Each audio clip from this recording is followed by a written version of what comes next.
Sajit sir, good morning. फिलहाल आज की तस्वीर जो है वो इतनी अच्छी तो नहीं दिख रही है और मार्केट्स के लिए सबसे बड़ा कंसर्न ईरान अमेरिका का युद्ध, इसका असर क्रूड पर देखने को मिल रहा है। और अब हम जब बात कर रहे हैं तो लगभग 25% का उछाल जो है वो क्रूड के दाम दिखा रहा है।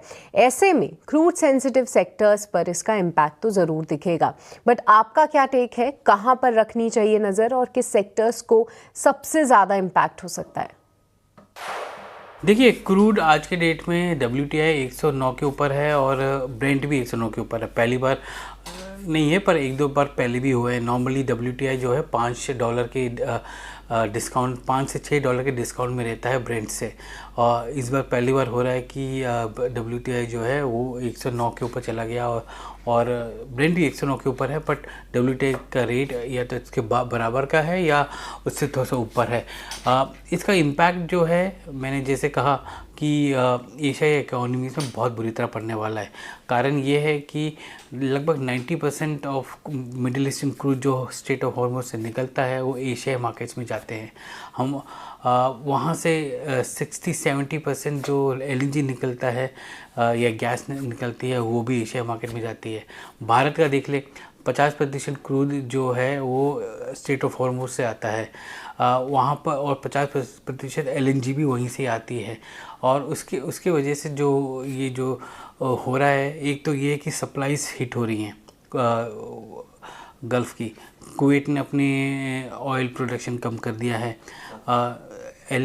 अपना LNG जो है जो प्रोडक्शन है कटार का, वो भी कम हो गया है।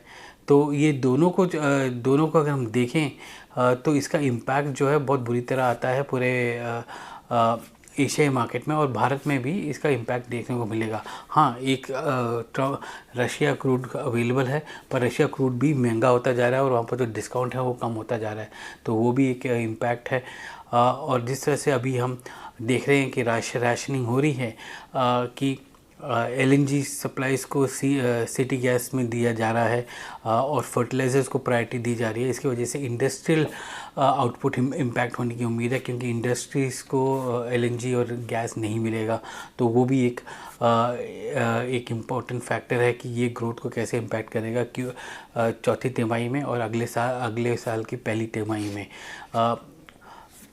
अगर हम पूरे इकोसिस्टम को देखें तो रिलायंस थोड़ा सा बेटर दिखता है इसमें, क्योंकि इसमें रशियन क्रूड का उसको मिलता है और वो जो इंक्रीज़ हुई है क्रूड प्राइसेस जो है वो कम ऑफसेट थोड़े बहुत हो जाते हैं क्योंकि उसके क्रैक्स जो हैं या ग्रॉस रिफाइनिंग मार्जिन्स हैं वो हायर रहेंगे $1 से $3 के बीच में।